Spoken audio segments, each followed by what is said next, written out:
ત્યાં પ્લાસ્ટિક વેસ્ટમાંથી એ લોકો કારખાના બેસ્ટ છે, પ્લાસ્ટિક વેસ્ટમાંથી નવી પ્લાસ્ટિક બનાવતા હોય એવી 11 કારખાના આ ઉપલેટાથી 15 કિલોમીટર આગળ પોરબંદર હાઈવે ઉપર અંદરની ગામમાં છે. ગણોદ અને મેરબંદર હાઈવે ઉપર રોડ છે, એના ઉપર આ કારખાના છે.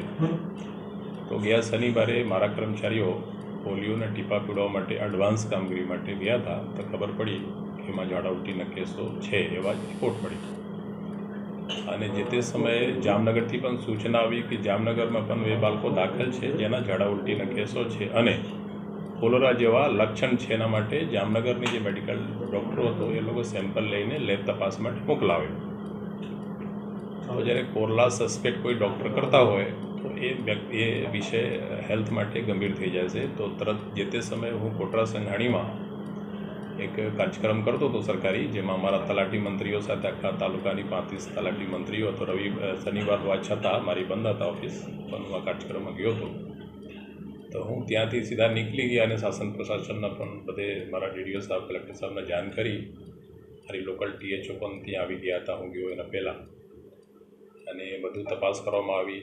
સ્થાનિક જે તે સમયે કર્મચારીઓને લગાવવામાં આવી અને જે પણ 11 કારખાના હતા એમાં તમામ તપાસ કરવામાં આવી. તો લગભગ 27 જેવા છેલ્લા 3-4 દિવસોમાં એવા લોકોના જે ઝાડા ઉલટી હતા અને એમાંથી 4 લોકો ગુજરી ગયા હતા એવા જાણકારી મળી. અને જે રીતે આપનો ખ્યાલ હોય કે ના હોય, જે બે દાખલ હતા જામનગરમાં એ પૈકી એમાંથી એક છોકરો ગુજરી ગયેલ છે. તો ટોટલ 5ની ડેથ અત્યાર સુધીમાં થઈ ગયેલ છે.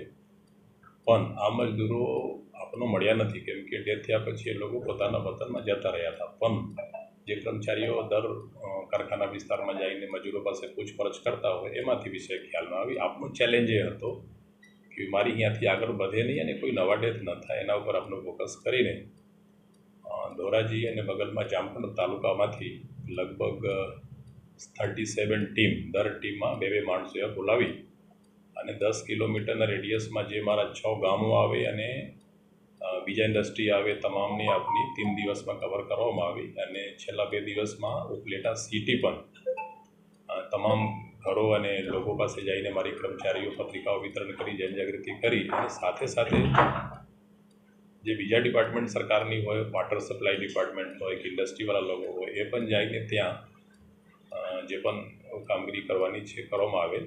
અને આજની તારીખમાં જે મારા પાસે જાણકારી છે એમાં 6 કારખાના પણ સીલ કરવામાં આવેલ છે, કેમ કે આ કારખાનાઓની જે પાણી હતા એ પ્રોપર પીવાલાયક નહોતા.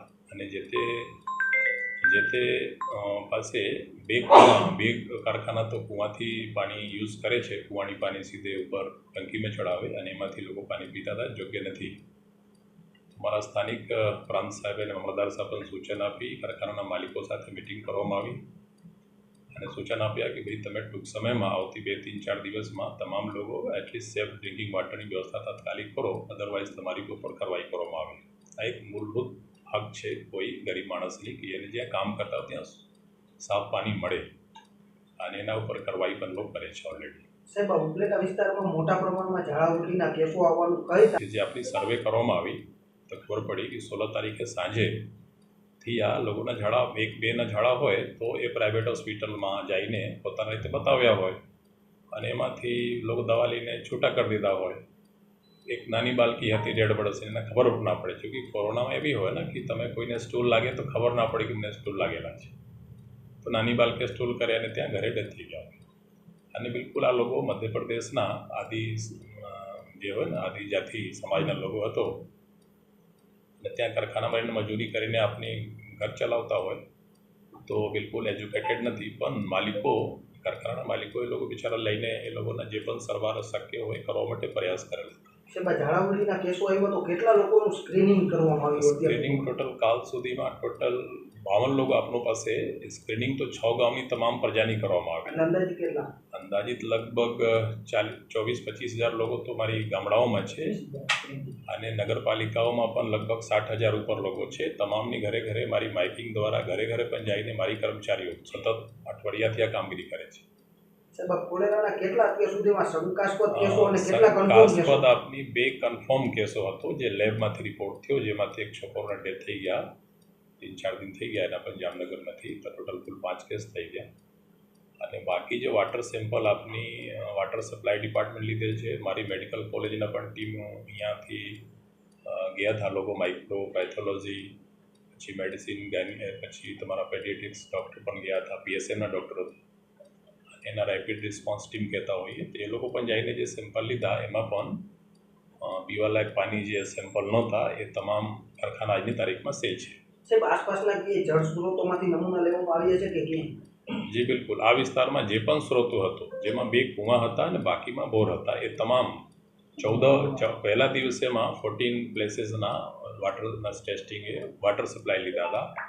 અને પાછળથી મારી પણ ટીમ, દાખલા તરીકે એક બગલથી નર્મદાના કેનાલ પસાર થાય છે અને એમાં એક જગ્યાએ વોટર લીકેજ હતો જોઈન્ટ ઉપર, એમાંથી પાણી કોઈ ભરતા હોય અને અહીંયા બાજુમાં એક મોટી ટંકી હતા સિમેન્ટની, એમાં પાણી ભર્યા હોય, તો મે બી એમાંથી કોઈ પાણી લઈ ગયા હોય તો એ પણ સેમ્પલ લેવામાં આવે. સ્વચ્છ પાણી મળે એ દર નાગરિકનો અધિકાર છે. અત્યારે કોઈ શંકાસ્પદ દર્દી છે? નહીં, અત્યારે પરમ દિવસે 4 દર્દી હતા, હું પોતે હાજર હતા ત્યાં ઉપલેટા સરકારી દવાખાનામાં, અને કાલે સાંજે બધે ડિસ્ચાર્જ થઈ ગઈ છે. જોકે જનરલી આમાં 2-3 દિવસ લાગે, કોઈની કોલરા થઈ પણ જાય 100% પોઝિટિવ. તમે ખાલી 2 to 3 દિવસ એના વોટર મેન્ટેન કરી દો, બોડીમાં જે હોય ને વોટર લેવલ અને ઇલેક્ટ્રોલાઇટ મેન્ટેન થઈ જાય બાટલાથી, તો પછી ડેથ હોતા નથી. પણ જો બીમારી શરૂ થાય અને તમે ડાયગ્નોસિસમાં ટ્રીટમેન્ટ લેટ કરો, 6 થી 8 કલાક થઈ જાય, પછી મુશ્કેલ પડે, કેમ કે આમાં વોટર લોસ બહુ ફાસ્ટ હોય છે. આમાં પ્રોજેક્ટાઇલ વોમિટિંગ હોય, વોમિટ કરે તો અહીંયાથી કરે તો 2 મીટર દૂર સુધી જાય. સ્ટૂલ એટલો બહાર આવે કે તમે ખબર ના પડે, અને કોઈ પણ મોટા હોય કે નાના હોય, સ્ટૂલ પાસ થઈ જાય. તમે વોશરૂમ જવાના પહેલાં તમારો પેન્ટ બગડી જાય.